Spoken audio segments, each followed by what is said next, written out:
Thanks for joining us for another edition of The Small Business Show with Jim Fitzpatrick. Hello everyone, I'm Jim Fitzpatrick. Thanks so much for tuning in. What can you do to increase your sales right now? Well, on today's show, we are so pleased to welcome back Melinda Emerson, America's #1 small business expert, CEO of Quintessence Group, and best-selling author, to share a few of her tips on how you can grow your business through sales. So, Melinda, thank you so much for joining us once again.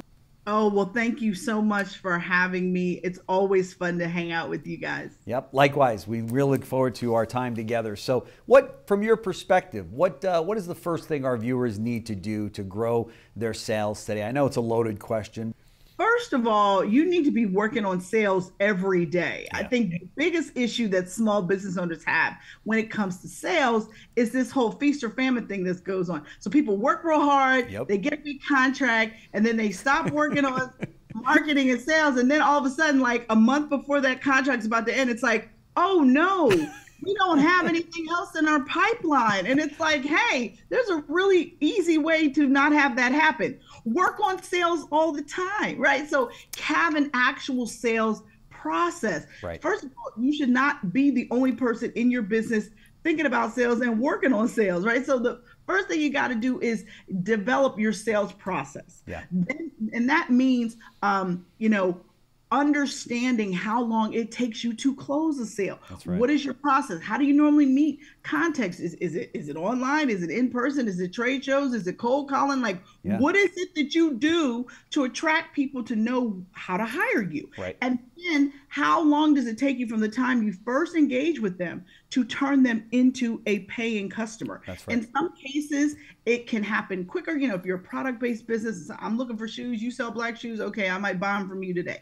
But if you sell services, usually that is a sale you have to cultivate. Most people are not going to buy the first day they hear about you. So you have to cultivate those relationships. So you got to build sales funnels, nurture campaigns. You've got to give them content that's going to help them along what we call their customer buyer journey. So it starts with brand awareness, which is how most people find people, right? Yeah. Brand awareness through blog posts, podcasts, media interviews, like the things we're doing right now. Right. But then once they find you, okay, is your website ready for company? Because it's your #1 sales tool. Yeah. So what is your website doing? Do you have 2 or 3 ways to engage people to give you their email address? And then what happens when they do? Is it a black hole? They never hear from you again? Or do you start sending them content, surprise and delighting them, introducing your brand, getting them excited about who you are, and making sure that you define for them that you are their #1 option to solve their problem. That is so important. So it's not just about meeting somebody. Your fortune is in your follow-up. And so that's why email is so important when you start thinking about your overall sales process. That's right. Why do we get away from that? I mean, it seems as though everybody takes too big a breather after they've closed the deal. And then all of a sudden, to your point, they realize, oh, wait a minute, I haven't closed another deal in the last 4 weeks, or to your point, when that contract's about to come to an end, or you might get that phone call that says, I think we're going to go in a different direction. To your point, again, what's in the pipeline? But it seems as though it's kind of this natural thing that salespeople will do, and small business owners, where they just kind of sit back and rest and go, wow, we just closed that deal. And they say that for a month or two. And then they turn around and they go, wait a minute, we didn't just close that deal. We closed it 2 months ago. We haven't done anything since. Why do we wait? Why do we procrastinate on that? Well, I think because a lot of people have hangups about sales, right? Yeah. Sales is about your money mindset. And a lot of times people think sales is sleazy, or sales like, oh gosh, I just feel like a used car salesman. Let me tell you something. You need to change your mindset in order to be successful with your sales. Right. You have to don't think about it as selling. Think about it as you are helping your customer, right? So if you think about it like helping, that doesn't feel sleazy. That doesn't feel like something you don't want to do. So you really have to change how you're thinking about sales. If you're not a natural salesperson, like I love sales, and I love closing a deal. It is like music to me. My favorite sound is money coming in the door, right? So for me, I'm like, oh, I'm a dog about sales. I'm like, oh yeah, let me on the phone with them. I'll close them.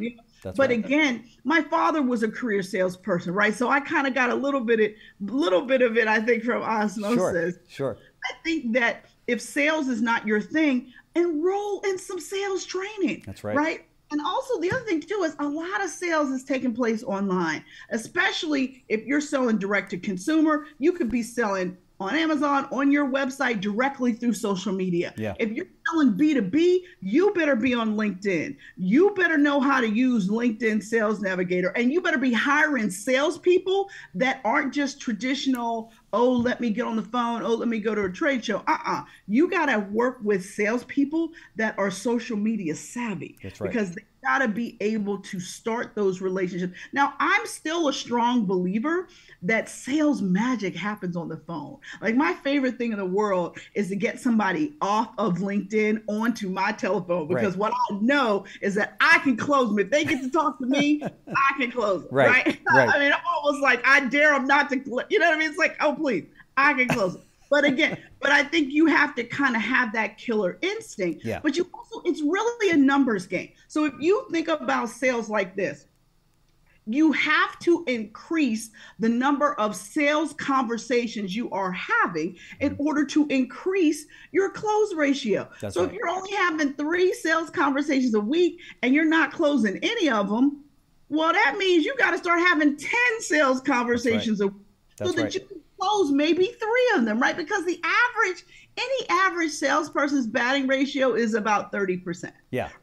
But if you're only having 3 conversations, you're not giving yourself a lot of options to close people. So you've got to make sure that you are always bringing in leads, that you have a way to qualify your leads. Because there's a difference between somebody that downloads something from your website. That's right. Because I just want free stuff, versus somebody that's actually interested in what you are selling. That's how you can use the emails to gauge interest. But what we do know statistically is right after somebody downloads something to your website is when they are most interested in you. That's right. And who you are and what you have to offer. So you got 48 hours from the time somebody downloads something to introduce yourself. That's right. To another really good extra that they weren't expecting. And like, just build that trust relationship so you can earn the right to pitch these people. You can't pitch somebody 2 seconds. The worst thing in the world you can do is to connect with somebody on LinkedIn and then 5 seconds later pitch them your stuff. That's right. That's a great way to get blocked and unfollowed. You know, like, absolutely. Do not do that stuff. You have to build rapport. You have to find a way to connect. You have to do your homework on people so that when you do reach out, you can connect to them in a meaningful way. And don't be afraid to use audio to connect, to use video to connect. I can't tell you how many times I've got a personalized video pitch from somebody. Hey, Melinda, I went on your website. I think you're amazing. We do this and we think we would be a great partner for you. Could you please just give us 15 minutes? Now, let me tell you something else. You ask somebody for 15 minutes, you better only take 15 minutes. Yeah. Now, they might extend the conversation. If they do, that's fine. But you better not keep talking after 15 minutes. That's because right.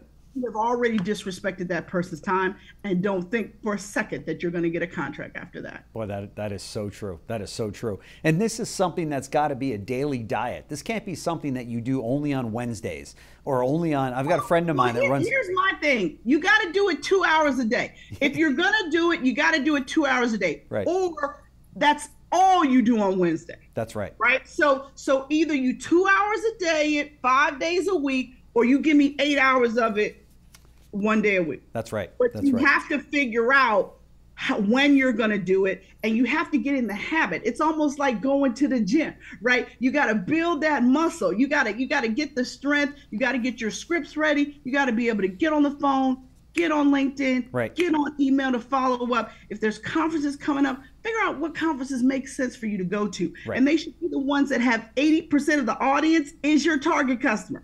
Right. And I don't believe in buying trade show booths the first year you go to a conference ever. Yeah. You go to the conference, you walk the floor, talk to other people who paid their money for a booth, and find out if it was worth it. Mm-hmm. Because it's really expensive to take a booth, take extra staff. For sure. No question. You want to make sure it's worth it. And all these people will sell you on, oh, you need a booth, blah, blah, blah. No, you're a small business. Go there, case the place, figure out if it's worth it. and you can make plenty of appointments without having a booth at a trade show. That is so true. That is so true. Hey, let me switch gears for just a second here. You probably get calls like this that says, "Hey, Melinda, you know, there's a lot of headwinds out there. If you watch the media and you listen to it, and you got you know, high inflation and high gas prices and interest rates and what have you. And I'm thinking about starting a business. Is it a good time for me to start a business right now?" Oh yeah, listen, the world is always waiting on a bit of mousetrap, and it doesn't matter. And by the way, a lot of great businesses are started during recessions. Let me list some to you. Microsoft, you've heard of that business? Yeah, that's right. CNN, Yep. Airbnb, Yep. Toll House Cookies, Yeah. 3M, Yep. Starbucks. Uber. These are all businesses. Yeah. FedEx. These are all businesses that were started during recessions. Yeah. So don't feel like because we're in an economic downturn that people aren't looking for solutions. That's right. People are always looking for solutions. The thing about it is that when the economy is tight, your runway is a little shorter. Yeah. So that's why doing your homework, making sure you know who your target customer is, getting really, really clear on what your unique value proposition is going to be. Like, what is your secret sauce? What is your moonwalk? You better have one, right. Because the thing about it is that nobody's looking for yet another graphic design company. That's right. That's Nobody's right. looking for that. But are they looking for a graphic design company that specializes in educational materials? Yeah. All day long, That's right. that business can get business. So really, don't be afraid to niche, and don't be afraid to niche down harder during a recession, because people are still out here spending. There's still plenty of people with money. Right. So you want to make sure that you get the right story, that they know that you know what they're going through and what they're dealing with, so that they really can build trust in you that you can solve their problem. Because the biggest thing that small business owners really struggle with is trust. That's right. You're a small business. In many cases, you're an unproven entity. You might got some reviews on your website, but those could be your cousins, right? So you want to make sure that you underpromise and overdeliver. Right.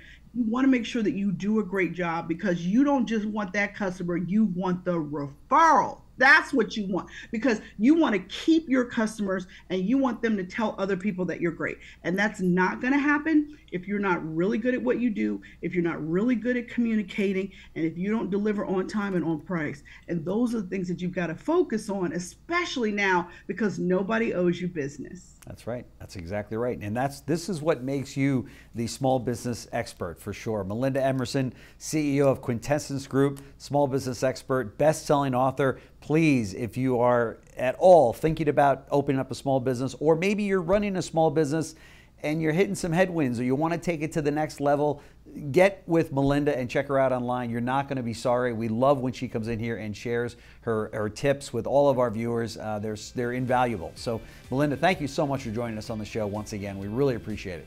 Oh, I always love coming through. Thanks. Thanks for joining us for another edition of The Small Business Show with Jim Fitzpatrick. This has been a JBF Business Media production.